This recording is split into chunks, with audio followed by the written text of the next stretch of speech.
Welcome to Sweep City, other words known as the Phightins Final here on the Edge of Philly Sports with your boy Matty B. Good afternoon, and how sweep it is indeed as the Phillies complete the three-game sweep of the dreadful St. Louis Cardinals today, 3-0. Aaron Nola just laser locked in. I don't know if this is a product of the Cardinals or if the Phillies are really have turned the corner.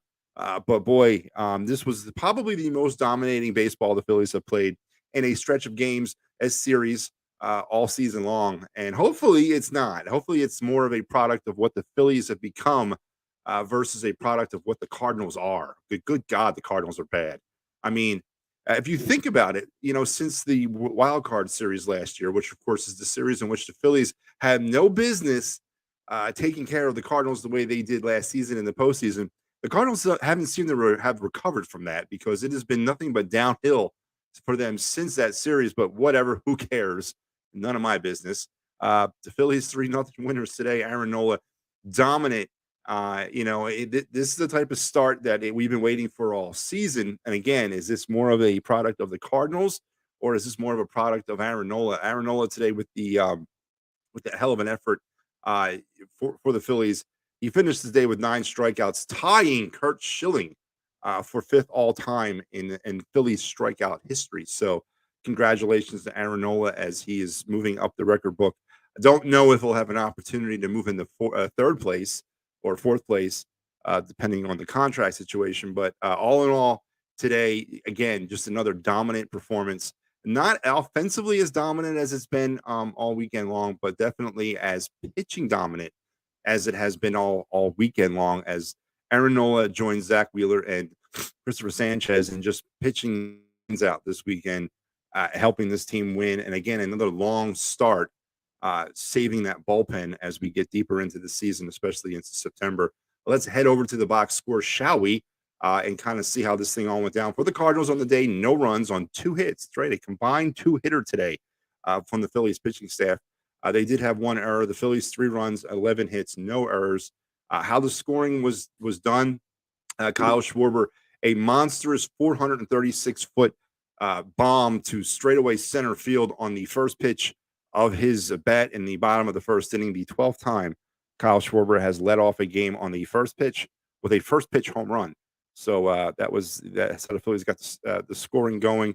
It would stay 1-0 until the 5th, when Trey Turner would sac fly in Johan Rojas to make it 2-0. And then in the 7th, Bryce Harper would knock in Trey Turner, making it 3-0. And that was all she wrote for the Phillies offensively. It's all they needed, 3 runs, because, again, Nola was laser locked in, laser focused. On the day, Kyle Schwarber, 1 for 4 with a run and RBI. He did have the home run and only struck out 1 time. No walks today for Schwarber, as his batting average is raised to that immaculate 189 point. 2 for 4 for JT. It's good to see JT starting to hit a little bit, right? It's good to see that. JT has been in a season-long slump for pretty much the entire year. It's been really kind of frustrating, and thankfully for JT, I guess, Trey Turner had his struggles and Kyle Schwarber's had his struggles, and to a certain extent, Bryce Harper has had his struggles. So there really hasn't been much attention paid to JT Realmuto, but 2 for 4 today as he attempts to kind of work his way out of that slump. His batting average now up to 251. He did strike out 2 times today. Again, small steps here for JT. Johan Rojas on the day, 3 for 3. He had himself a day with a run. We might have found our center fielder for the future, folks. I'm starting to believe that more and more every single day. And that was it, because the Cardinals really did not pitch. Rom pitched pretty well for the Cardinals. He went 5 1/3. He does suffer the loss. He's 0-2 now. He gave up 5 hits, 2 runs. They were earned. He walked 1 and he struck out 6, and he gave up, of course, that leadoff home run to Kyle Schwarber. But, he was pretty solid for the Cardinals today, as it was definitely a pitcher's battle down at Citizen Bank Park, and another playoff-like atmosphere at the ballpark today. Barnes, King, and Nally pitching as well for the Cardinals. Nola with the win, 12-8 now in the season for him. 7 innings, 7 laser innings, one hit.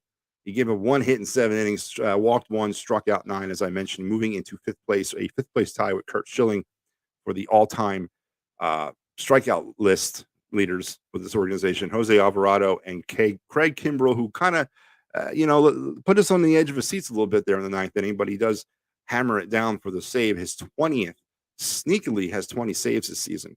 Does Kimbrough. He gave up a hit.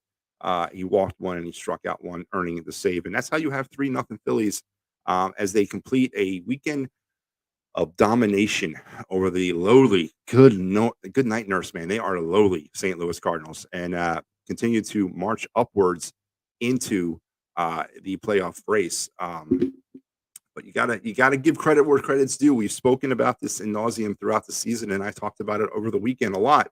You got to win these games. You got to win the games that are there in front of you. You got to win those low hanging fruit games, and the Phillies have done it this week. So congratulations to them. A hell of an effort this week. And Mike chiming in, I'd say a little bit of both the Phillies rolling and the Cardinals being bad. We've seen the Phils struggle sometimes against bad teams, so this is good. Yeah, and that's another point that I've made over and over this season. Last year, the Phillies really handled their business against teams that were kind of better than them or higher than them in the standings, and then they had their struggles against some of the lower teams. This year, it's been kind of equally bad across the board. It's been equally inconsistent with this team. Some nights they'll go out and play like they're the 27 Yankees, and other nights they'll go out and play like they're the 2016 Phillies. So it's been kind of hit or miss with this team and inconsistency wise, and that's been really the theme of the season up to this point. But you're right to kind of start seeing them kind of string together some wins, regardless of who it's against. And it's really it's interesting that we want to like kind of go there, right? We don't want to go to wins or losses. We want to go, well, it was against the Cardinals or it was against the Royals or whatever. We don't necessarily want to give the credit where the credit's due because these are all Major League Baseball teams at the end of the day. I mean, these are the 1% of the 1%. So it's a win. But I get the point. We got to win these games that are against teams that are lesser quality. And then we got to be able to get that confidence to go up against teams that are better than us. And Phillies are going to get their shot here as the season still has a little bit ways to go. Game 130 today. So by my calculations, we got what? Was it 28 or whatever it is, or 29, 30, 32, something like that left, 32 left. So they're going to get their shot here against some of the better teams, but it's good to see them handle their business against some of those lower quality teams. Cowboy Dave, hey Manny B, I cannot get over how bad this Cardinal team really is. They usually in the mix, and the NL blows my mind. Yeah, and it's been really an interesting mystery, I guess, Dave. As I said on Friday, that when all else in Major League Baseball seemed to kind of be topsy turvy, you look down at that NL Central, and there was the Cardinals always there in first place, and kind of made sense. But this year, let's face it, ever since they played the Phillies last year in the playoffs, it's been downhill sledding for the Cardinals ever since, and I don't understand it either. Is it bad free agent decisions? Is it bad? Is it injuries? They got the damn defending NL MVP and Paul Goldschmidt and Nolan Ariando. I mean, those two are quality hitters, but they just can't seem to get out of their own way this year. And I guess it happens. It happens like that to the best of them. But yeah, definitely a mystery about what has happened to St. Louis Cardinals in 2023. But you know what? It's not my problem. It's somebody else's issue. But 3-0 today is your final score. Phillies completing the sweep. Now on this season, the Phillies have gone now to 71, or is it 72 and 58, 15-9 for the month of August. One more home run today, by the way, is the Kyle Schwarber leadoff home run. Which now I believe brings their total up to 49 on the season, 49 for the month. So they're continuing to write the new record books for them in terms of home run success in 1 month, as Kyle Schwarber led off the bottom of the first inning with his 35th, I believe, home run of the season. But all's well that ends well for the Phillies, and you got to give credit where credit is due. They handled their business. They played winning baseball. They played really good baseball. They weren't striking out too much this season. They struck out 6 times today, but I think for average sake, this team this weekend, I think was 7. They only struck out 13 times the entire weekend, and that's great. 13 times for an entire weekend. I've seen this team strike out 13 times in a game, multiple times this season. So to spread out 13 strikeouts over 3 games, I mean, that's how you win baseball. I mean, there's no secret to that. That's how you win baseball. You put the ball on the bat and or the bat on the ball, whatever, and that's how you win it when you strike out 13 times over 3 games. There's probably some success there in that series.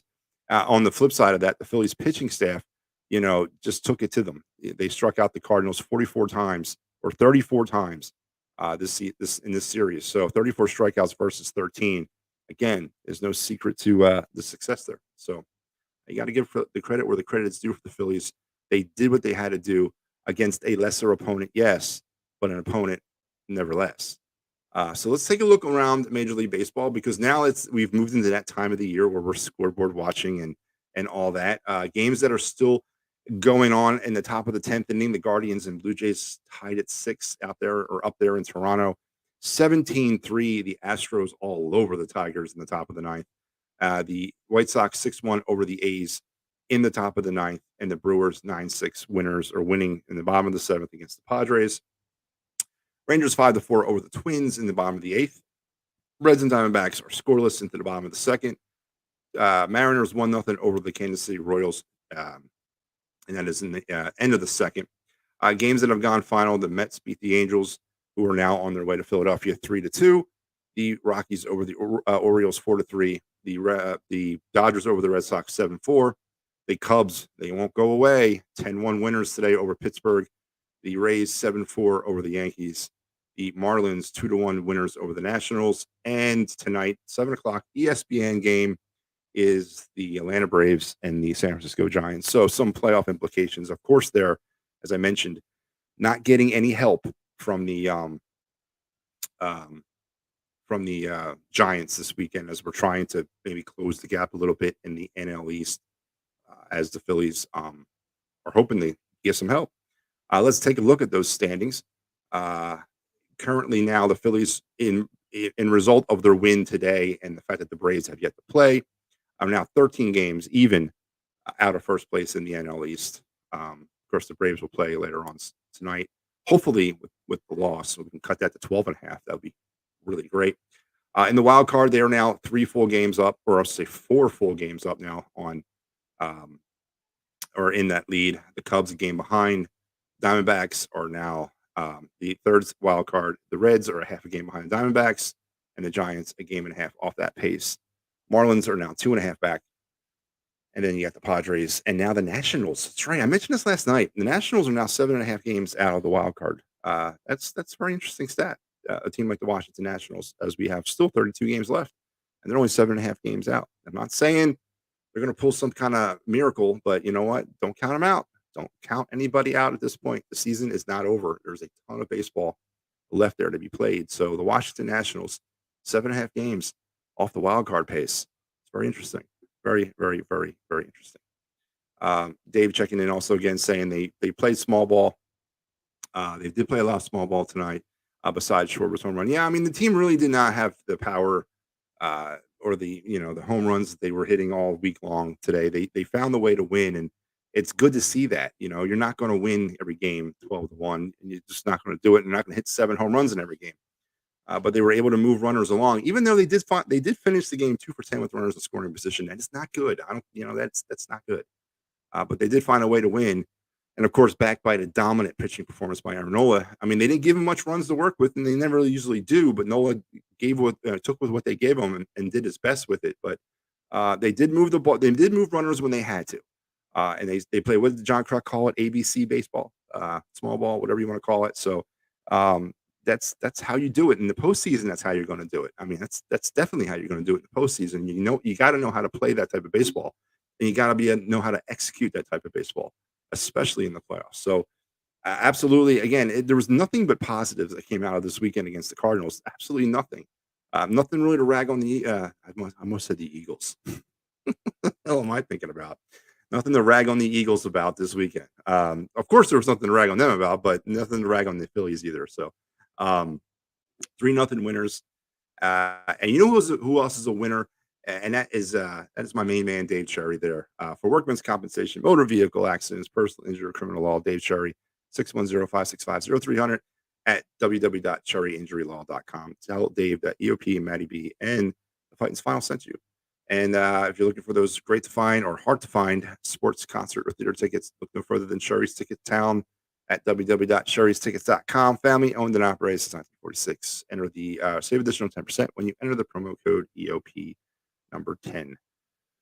And Philly sports trips. Of course, this is the time, the shine there for Philly sports trips. We got the Eagle season starting here in about a week and a half, 2 weeks from now, and they will have you covered heading and on all the road trips. But this is one of the more special ones, as it's a Monday night game down in Tampa. Trip will be from 22nd to the 26th. Hollis Thomas, Vince Papali, and David Akers will be in attendance. So head over to phillysportstrips.com, not only for this trip, but for all the trips that they have to offer. And then when you're done with all that and you're wrapping up your day, there's no better place but to wrap it up than Dolan's and 24 East Sellers Ave and Ridley Park in Delco. Don't know where Delco is. They tell me it's near Philadelphia, but I've never actually been there. For Quizzo, music, great times, memorabilia giveaway. You never know who might walk through the front door. Check out Dolan's today. Of course, I know where Delco is. I didn't know where Delco was up to 2 years ago. I ain't gonna lie. I did not know where Delco was up to 2 years ago. Yeah, because I live in the 215. I don't really associate with the burbs, and I consider Delco the burbs. I'm sorry, I do. That's just the way I am. But yeah, there you have. There you have. I mean, I'm gonna piss some people off today. It's been I've been gone too long, man. I got to get back into this thing. So there you have 3-0 Phillies with the win. Tomorrow, as I mentioned, next up for the Phillies are those pesky Los Angeles Angels. They're on their way actually to Philadelphia, I guess, as we speak. Tomorrow, 6:40 at the bank. Taiwan Walker going for the Phillies, and he'll be opposed by Lucas Giolito of the Angels. For those of you who are looking to see Shohei Ohtani pitch this week, obviously that's not going to happen. He may be batting, though. I think he is definitely going to be the DH, but I know Mike Trout again, as he's back on the DL about 48 hours after he took himself off. So tomorrow night at the bank, hopefully we keep this thing rolling against the Angels. 6:40 start. Taiwan Walker gets the nod for the Phillies as they welcome in the Angels, kind of getting down to the end of our American League teams. I think they only got one more left, or maybe this is it. Maybe the Angels are it. Maybe there's one more on the schedule, but I think the Angels might be. Yeah, this is it. Wow, this is it. The Angels are it. This will be our last American League opponent of the 2023 regular season. So, hallelujah. How do you feel about that, folks? Were you guys cool with that? Playing all the American League this year? I personally, I thought I'd be okay with it, but we gave up some games in the NL East in order to kind of like accommodate that, and I wish we had those games back. I think that when you especially get into this part of the year, um, this is when you want to really you want to have like a balance of NL East play, a lot like mid-season, and then of course late season. And they kind of couldn't have that anymore because they had to add those American League games in. So they kind of took that mid-early season games away, and there's some late season games, but I want to let you know I don't like it. I think we should go back to the way it used to be. We play a division out there in the American League a year, and keep the games interdivisional as 18 a game, 18 a season.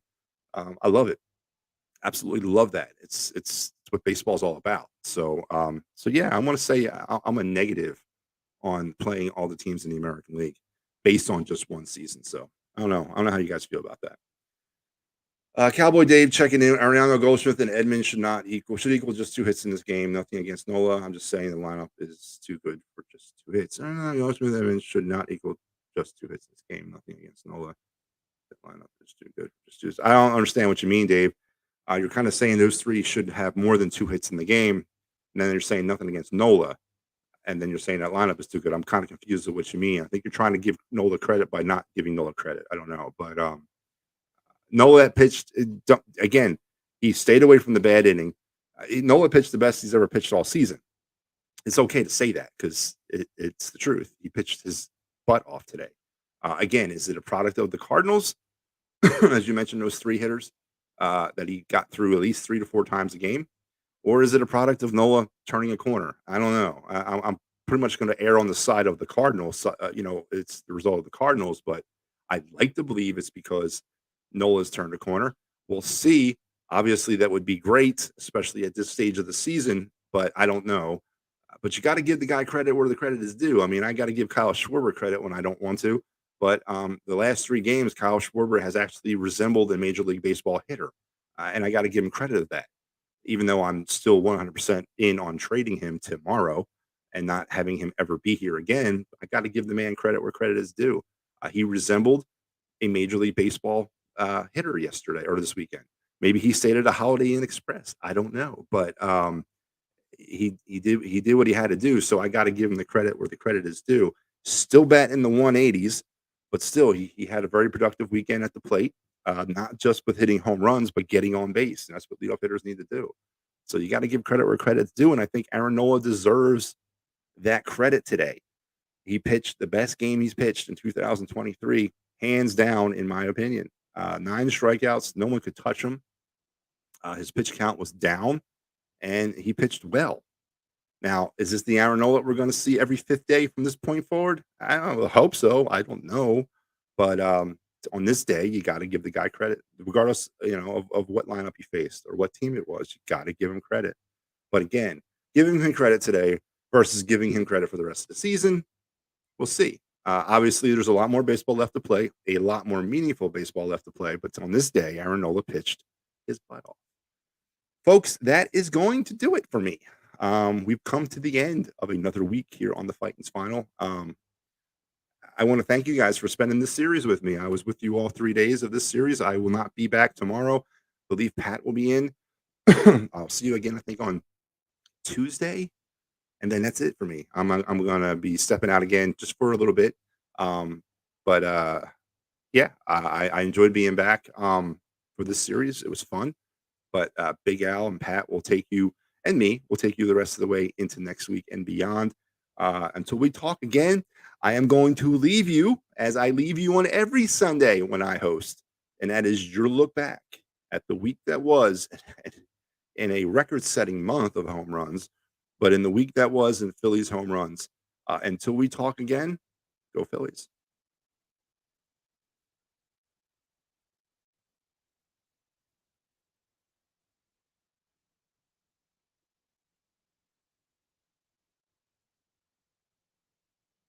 Live 2-2. That ball is driven right field, and it is out of here. We got a game. Harper out to center field. Meckler going back toward the State Farm side. He's in trouble. It's rolling along the warning track. Harper's speeding around second, heading to third. Dusty's going to wave him home. It was bobbled in center field. Harper's coming home. He'll score sliding.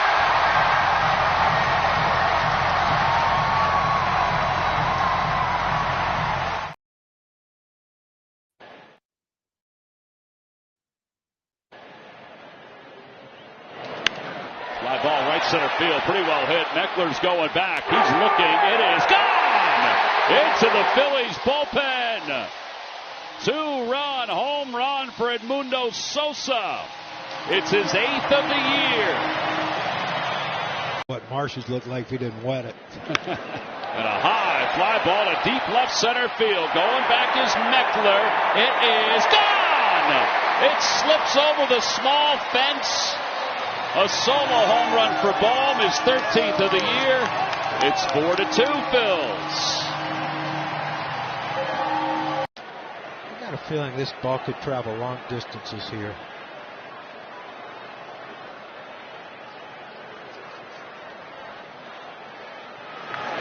There you go, John. It's traveling a long distance into the second deck. 2-run home run for Schwarber. His 33rd of the year. And if ever anything is a Schwarbomb, that certainly was.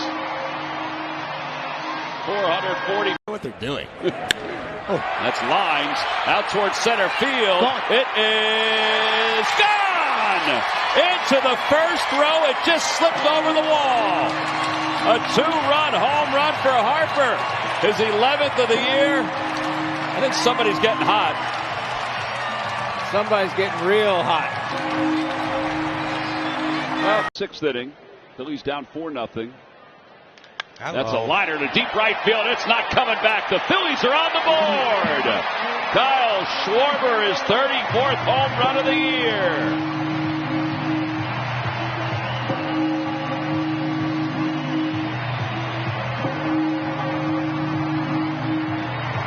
And the ball gets out of here fast sometimes with him. That one did not take Lions dugout.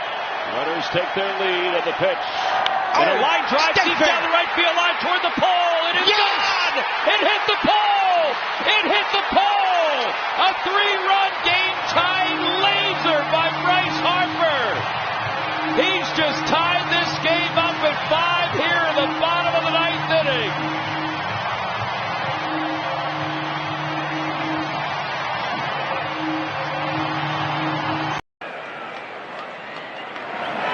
Turner sends one to deep left field. Back-to-back home runs. The Phils are within 2.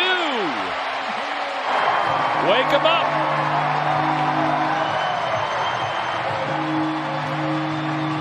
You know, usually it's the 7th inning that the Phillies start to wake up offensively, but they've done it an inning early. Fly ball left field. It's deep and it's not coming back. It's gone. That's a long home run for Alec Bohm, his 14th of the year. It's a new career high at home runs, and the Phils extend their lead. It's 5-2.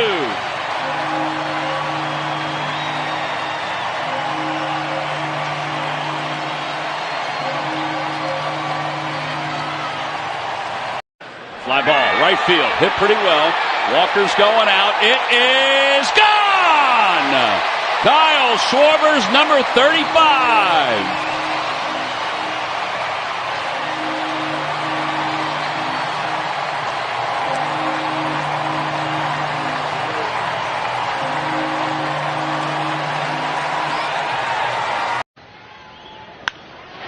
Castellanos in the air, left field. A laser!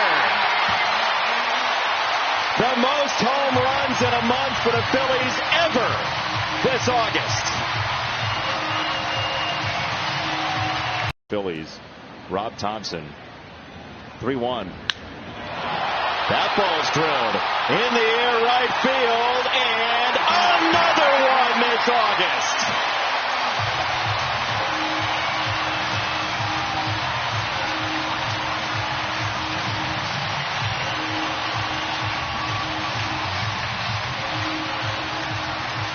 Old, hoping for a spot in the rotation next year. That ball is drilled high in the air right field by Stott, and this is gone.